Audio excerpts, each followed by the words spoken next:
You should marry one of my cousins. If you're anything like you, I wouldn't be able to stand an hour with them. Waking up in the morning, they'd be like, hey, can I tell you a story? I know. Here's a story about this, and a story about that, and a story about this, a story about that. But dude, all you gotta do is this. All you gotta do is this. For if God did not spare angels when they have sinned, but cast them into hell until the day of judgment. End of watch is the closest thing that you can get to being in a cop car with two police officers, and the closest you can get to being in between a relationship of two partners who truly love each other. Where it is, you got a hit on y'all, man. Y'all been greenlit. Come on, man, we're cops. Everybody wants to kill us. The visceral, sometimes terrifying world that they live in, and the deep love that they have for each other that happens to be threatened on a minute-by-minute basis in their job. I know I'm just a ghetto street cop, but you gotta give me something here. We got indicators he's a runner for the Sinaloa cartel. Yeah, well, we ran it. It came up clean, dude. You guys don't have the proper clearance for any of this information, but I'm gonna throw you a bone. Cartels are operating here. We're on it. Be careful. Officer Zavala and Officer Taylor are, constantly patrolling the streets, and they're dealing with what, many of us have seen in movies or in real experience. It happens on streets in South Central with the police officers. They are spotted by some of the heads of the cartel as being dangerous and getting in too deep. And so the cartel puts a hit on them. You're faced with these incredibly psychically destructive situations, and then you have to go home to your partner and connect and be connected and put work in a relationship. These cops, they're like powerful men in our world. They protect us, they guide us, they kind of put themselves in front of everyone else, and we don't realize that they sometimes have families, like expecting mothers at home that are waiting for them to get home. They don't understand why we're not, why they didn't answer their phone calls and things like that. So I feel like that kind of puts that touch of reality and how they're people as well. I date all these girls, man. They're smoking hot. Yeah, you little badge bunnies. I get laid without a badge, thank you very much. Because you were in the Marines. Don't ask, don't tell. There's a pattern. Your partner is everything. You live and breathe to keep that person alive and trust that they're doing the same for you. So there's certainly that bonded relationship that Taylor and Zavala have that no other character in the movie is gonna get to have with them.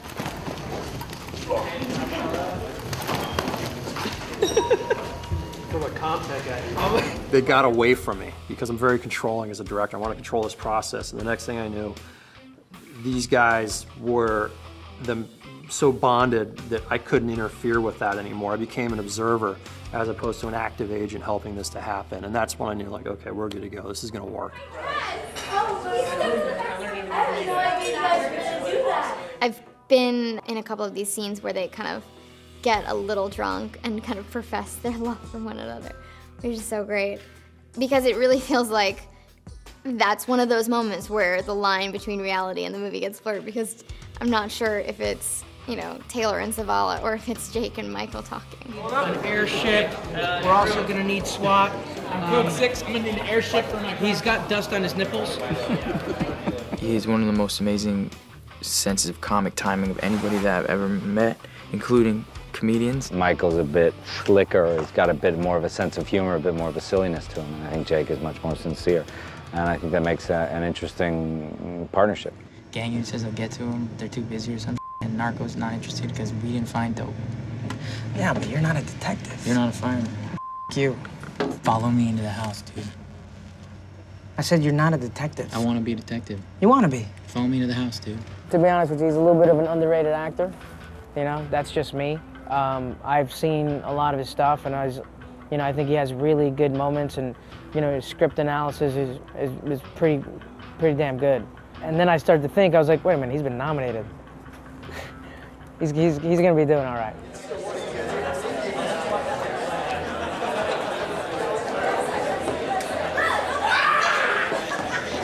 Jake has a desire to open people up, and it felt like so much of his energy on my first day was geared towards making me feel welcome and safe. You get on set and the line between reality and the movie gets really blurred. Like half the time I'm not sure if we're in a scene or not. Because somebody always has a camera on set, and I feel like I'm never sure when it's on, so we're sort of always in character. Turn it off, man. Like a little bit, just in case. We're all in the hall, you know, just watching the dances and stuff, and there's someone upstairs on the balcony shooting you, and you had no idea unless someone told you. You know, so those are the things that make this film and the perspective of this film really interesting. Why are you shooting everything? It's for his class. I thought you were studying law. Free law. I need an art elective. I'm thinking filmmaking. We'll get my good side, eh? You sort of feel like you're watching something that you're not meant to be seeing, and it really adds to the energy and the kind of daring of the world that these characters live in. That camera be up there so I can see. That's this camera.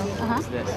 I couldn't really use an off-the-shelf film camera to do this. It's a lot of mass, it's a big object. And I really wanted to create this sense of we're in the car with these guys, we're in the streets with these guys. All right, stand by guys, get ready, and action. The whole process has been very geared toward authenticity, and that's reflected in our training, and it's reflected in the camera work and in the script and everything. I mean, David's a real stickler for authenticity. What's the occasion? Just kicking back, officer. Lala, don't smoke in front of us. Have some respect.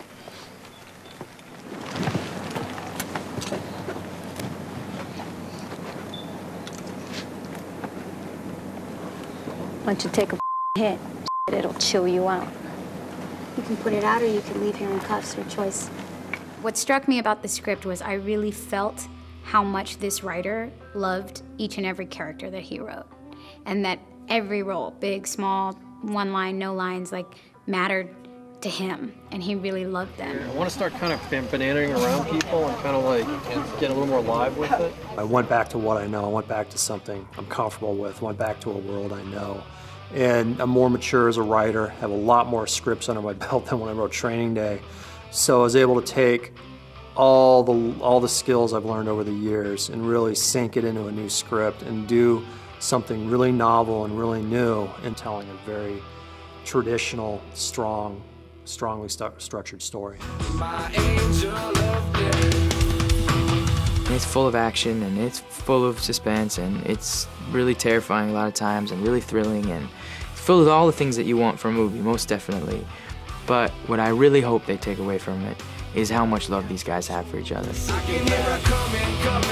Most public contact people have with law enforcement is an official capacity, where they got to be that guy and they're writing you the ticket and it's press hard 5 copies, pay the fine.